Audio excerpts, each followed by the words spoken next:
আজকে একটা নতুন ব্রেকফাস্ট বানাচ্ছি। দেখুন, এটা খুব সুন্দর বাচ্চাদের জন্য। আমি ব্রাউন ব্রেড নিয়ে নিয়েছি, দেখতেই পাচ্ছেন এটা ব্রাউন ব্রেড। তো এটা হেলদিও হবে আশা করি, আর আপনাদের বানাতে খুব ইজি, কম সময় হবে। এগুলোকে না, আমি ব্রেডগুলোকে দেখছেন এরম ভাবে কেটে নিয়েছি ছুরির সাহায্যে, জাস্ট মাঝখানটা। আর একটা আপনাদের কেটে দেখাচ্ছি, খুবই ইজি। ছুরি দিয়েও কাটতে পারে, না যাদের কাছে পিৎজা কাটার আছে সেটা দিয়েও কাটা যায়, খুব তাড়াতাড়ি হয়ে যাবে। দেখতে থাকুন আজকের রেসিপিটা কিভাবে করছি। বাস এই মাঝখানের অংশটা আমি হালকা করে তুলে নিলাম, আর কিছুই না। এবারে কিভাবে বানাবো সেটা দেখাচ্ছি। এগুলো এখানে রেডি করা ছিল। এবার ডিমের একটা আমি ব্যাটার বানিয়ে নেব। ধরুন আমি এখানে একটু বেশি পরিমাণে বানাচ্ছি, তো আমি 4টে ডিম নিয়ে নিচ্ছি আগে। যদি লাগে পরে আরো ডিম নেব, কারণ আমি তো আমার ফ্যামিলির জন্য বানাচ্ছি, বুঝতেই পারছেন। আর তো এটাই।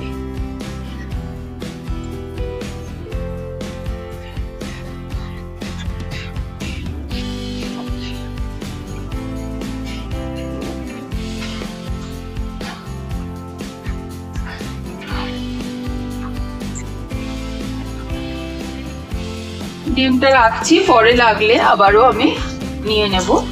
আচ্ছা, এর মধ্যে আগে থেকেই দেখুন এই যে পেঁয়াজ কুচি করে রেখে দিয়েছি, কাঁচা লঙ্কা আর আলাদা আছে এটা রান্নার জন্য, আর এখানে টমেটো, ধনেপাতা সবকিছু কুচি করে রেখে দিয়েছি। আর এই ডিমের মধ্যে কিচ্ছু না, খালি নুন দেব পরিমাণ মতো। ডিমে তো নুন বেশি লাগে না, আপনারা জানেন, তো 1 চামচই নুন দিলাম। আর একটু গোলমরিচ দেব।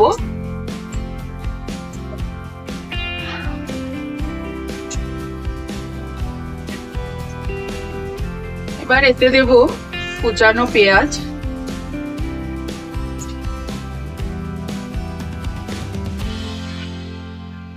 একটু ধনেপাতা, কাঁচা লঙ্কাটা অপশনাল। যদি খুব বাচ্চাদের জন্য করেন তাহলে কাঁচা লঙ্কা কম দেবেন, আমরা যেহেতু বড় সেজন্য আমরা কাঁচা লঙ্কাটা দিলাম। আর টমেটো পরিমাণ মতো, ব্যাস, আর কিছু দেব না। এর মধ্যে যদি আপনাদের কাছে স্প্রিং অনিয়ন থাকে, এখন শীতকালে স্প্রিং অনিয়নের পাতাও দিতে পারেন, খুব টেস্টি হয়। তো আমি স্প্রিং অনিয়নটা আমার কাছে অ্যাভেলেবেল নেই, জন্য শুধু পেঁয়াজই দিলাম। এই যে কাঁটা চামচ বা ফোর্ক দিয়ে এটাকে খুব ভালো করে আমি মিশিয়ে নিচ্ছি। এই মেশানোটা খুব ভালো করে করতে হবে, না হলে জানেনই ডিমের টেস্টটা আসে না ভালো। আচ্ছা, এখানে দেব প্যানে তেল আর বাটার। এই বাটার একটু আমি বন্ধুরা বাটারটা এইভাবে একটু নিলাম, আর এখানে আগে 1 ফোঁটা তেল দিয়ে দিচ্ছি, একটু বাটার দিয়ে দিই।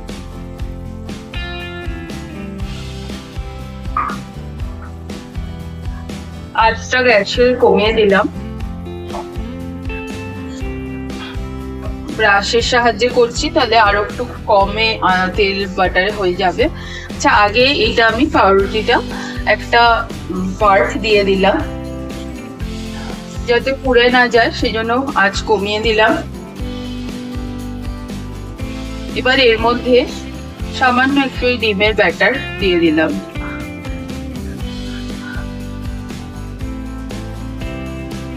আর এর মধ্যে একটা ব্রেডের টুকরো বসিয়ে দিলাম। এখানে একটু বাটারটা অল্প দিয়ে দেব।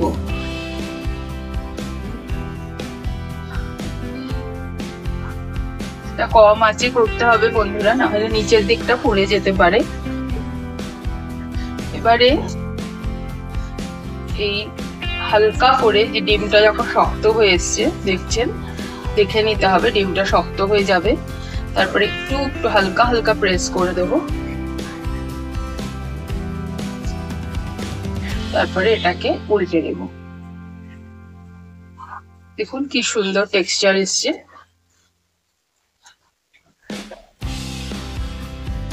যদি আপনারা একটু বেশি অয়েল বা বাটার দিতে চান তাহলে সাইড দিয়ে দিতে পারেন।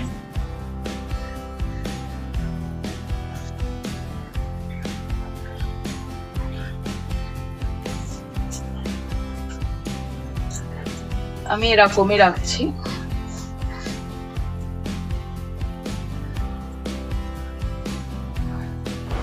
বন্ধুরা এইভাবেই আরও 2-4টে বানিয়ে নিলাম, মানে সবগুলোই বানিয়ে নিয়েছি। এখানে দেখুন আপনাদের স্পিড আপে আর একটা বানিয়ে দেখাচ্ছি, কারণ ভিডিওটা না হলে অনেক বড় হয়ে যাবে। তো কিছুই না, ব্রেডের মধ্যে ডিম দিয়ে এইভাবে এগ পকেট ব্রেকফাস্টে বানিয়ে দিলাম। বন্ধুরা এখন দেখতেই পাচ্ছেন লাঞ্চের প্রিপারেশান নিয়ে চলে এসেছি। আজকের দুপুরের মেনু খুব ইন্টারেস্টিং, চিকেন পট বিরিয়ানি। দেখুন কিভাবে বানাই, খুব ইজি আর খুব কম সময় এটা হয়ে যায়। প্রথমেই কড়াইতে সর্ষের তেল দিয়ে আলুগুলো বড় বড় করে কাটাই আছে, মানে আধা করে নিয়েছিলাম, ওগুলোকে ভালো করে একটু ফ্রাই করে নেব। এগুলো ফ্রাই হয়ে গেলে আস্তে আস্তে উঠিয়ে নেব। চিকেন বিরিয়ানি তো অনেকভাবেই আপনারা বানান বাড়িতে, আমিও বানাই, লেয়ার করেও বানাই, তবে এই প্রসেসটা না খুব ইজি হয় আর যখন তখনই বানানো যায়, মানে অত কোনো একটা বড় প্রেশার লাগে না যে এই মশলা পিষতে হবে, এই এত কিছু জিনিস অ্যাড করতে হবে, কিন্তু খুব টেস্টি হয়। কখনো ট্রাই করে দেখবেন বাড়িতে এইভাবে। আমি তো বানাই, মানে রাত্রেবেলাও চট করে বানিয়ে নেওয়া যায়, যখন তখন, মানে কম সময়ে বাইরে বেরোনোর আছে কিছু, চট করে বানানো যায়। তো যাই হোক, এবার তেলের মধ্যে দেখুন সব আগেই আমি চপ করে রেখেছিলাম, অনিয়ন, গার্লিক, পেঁয়াজ, রসুন, কাঁচা লঙ্কা চিড়ে রেখেছিলাম, খুব ভালো করে ফ্রাই করে নেব তেলে। নুন দেব না এখন, লাল লাল করে ভেজে নেব। আচ্ছা, এর আগে একটা টিপস দিতে আপনাদের ভুলে গেছি, ওই আলুটা ছাড়ার আগে তেল যখন অনেক গরম হয়ে যায় না বন্ধুরা, তখন তেলের মধ্যে যদি 1 চামচ আগে নুন দিয়ে দেন, তাহলে যখন জিনিসটা আমরা ছাড়ি তখন ওই তেলটা খুব ছেটে না। যারা নতুন রান্না করছে তাদের জন্য এটা একটা খুব বড় টিপস, যে ভয় পায় তেলে ছাড়তে কোনো জিনিস, তো 1 ফোঁটা নুন দিয়ে দিলে না, দেখবে তোমরা গায়ে ছিটবে না তেল, বা কোনো অ্যাক্সিডেন্টেরও চান্স নেই। আর গ্যাস তো অবশ্যই সিম করে নিতে হবে যখন কোনো জিনিস ছাড়বে। যাই হোক, এখানে দেখো আমাদের আমি এই কড়াইতে দিয়ে দিলাম সব হলুদ, নুন, লঙ্কার গুঁড়ো পরিমাণ মতো। যেহেতু আমার মাংস 1 কিলো মতো ছিল আর রাইসও অনেকটা ছিল, তাই জন্য আমি মশলা একটু বেশি পরিমাণেই দিচ্ছি, কারণ একবারেই সব দেব। এখানে জিঞ্জার পেস্ট, আদাও দিয়ে দিলাম। আর এইটা না, বিরিয়ানি মশলাটা এভারেস্টের যেটা হয় সেটা ছেঁকে দিচ্ছি, দেখতেই পাচ্ছেন চালনি দিয়ে, কারণ এর মধ্যে গোটা গোটা অনেক ওই দারচিনি, ইলাইচি এইসব থাকে, যেগুলো আমার বাচ্চারা একদম খেতে চায় না ভাতের মধ্যে পড়লে। তো সেই কারণে ওটাকে আমি চেলে ওইভাবে দিই, কারণ ওটা আবার পরে অন্যভাবে ওই মশলাগুলো ইউজ করা যায়। এবার 1 চামচ চিনিও দিয়ে দিলাম, যাতে টেস্টটা খুব বেশি একদম, মানে যে লঙ্কা, বিরিয়ানি মশলা সব কিছু একটা ঝাঁজ, ওটা কমে যায়। এবার আরেকটু তেল দিয়ে ভালো করে এই মশলাটাকে কষালে তারপরে এটাকে আমি এর মধ্যে চিকেন দেখছেন দিয়ে দিচ্ছি। খুব বেশি কষাতে হয় না, চিকেন দিয়ে একটু নাড়াচাড়া করে হালকা ঢেকে দিলেই চিকেন থেকে জল বেরোবে এবং চিকেন সিদ্ধ হয়ে যাবে। খুব একটা কোনো মানে টাইম লাগে না বন্ধুরা এটাতে, খালি আঁচটা সিম করে একটু ঢেকে রাখলে খুব তাড়াতাড়ি হয়ে যাবে। আর সাইডে দেখবেন আমি ভাতটা করে নেব এখন, বিরিয়ানির যে রাইসটা আছে না, ওটাও সাইড দিয়ে বসিয়ে দেব। অনেক সময় আপনারা এর মধ্যেও কাঁচা চাল দিয়ে, যদি বড় পাত্র থাকে আর মাংস যদি কম থাকে, ধরুন কম কোয়ান্টিটিতে করবেন, তখন এর মধ্যেই চাল দিয়ে একবারে বসিয়ে দিতে পারেন। কিন্তু যেহেতু আমরা 4 জনের ফ্যামিলি এবং আমি দুবেলার জন্য একটু বেশি করেই বানাই, এই সব জিনিস রান্না করলে বাচ্চারা খুব ভালোবাসে, সেই কারণে আমি এই ভাতটা আলাদা করছি, কারণ অতটা এখানে আমার অত বড় পাত্রে মানে করা সম্ভব না। এবার এই বিরিয়ানি রাইসটা ওখানে অলরেডি জল গরম হতে বসিয়ে দিয়েছিলাম, জল এসে গেছে, ফুটতে শুরু করে দিয়েছে। তো এই দেরাদুন রাইস যেটা হয়, লম্বা লং গ্রেন বিরিয়ানি রাইস, ওটা আমি দিয়ে দিলাম দাওয়াতের। আর এবার ওর মধ্যে একটু ঘি দিয়ে দিলাম, যাতে চালটা যখন ভাতটা হবে মানে খুব টেস্টি হয় চালের। নুন আর অ্যাড করলাম না, কারণ এই মাংসের মধ্যে অলরেডি আমি একটু বেশি পরিমাণেই নুন দিয়েছি দেখলেন, কারণ আলু আছে, মাংস আছে, যাতে সবেতে এই নুনটা ভালো করে ঢোকে।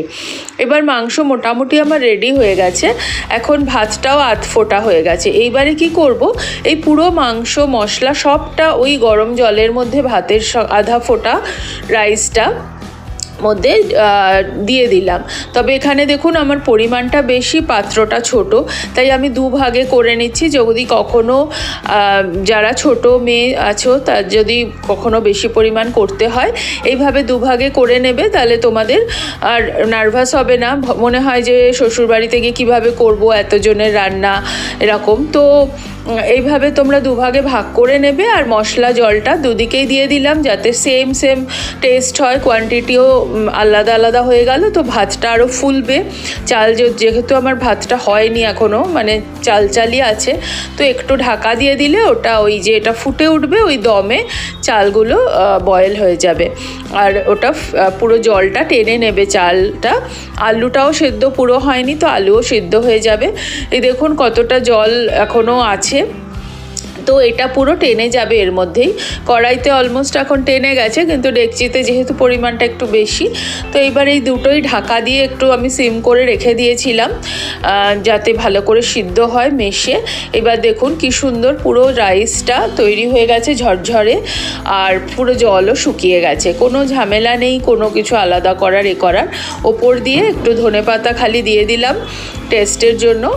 আর ব্যাস, এইবার এইটাতেও দিয়ে দেবো, যেহেতু দুভাগে আলাদা আলাদা একটু করেছি পরিমাণটা, যাতে ভাতটা খুব ভালোভাবে ফুলতে পারে। দেখুন কতটা বেড়ে গেছে আমার, তো ওই জন্য এইটাকে আমি এবার ধনেপাতা দিয়ে একটু নাড়াচাড়া করে ব্যাস হয়ে গেল বিরিয়ানি রান্না। এটা আর এর সঙ্গে রায়তা বানিয়ে নিয়েছিলাম দুপুরবেলা।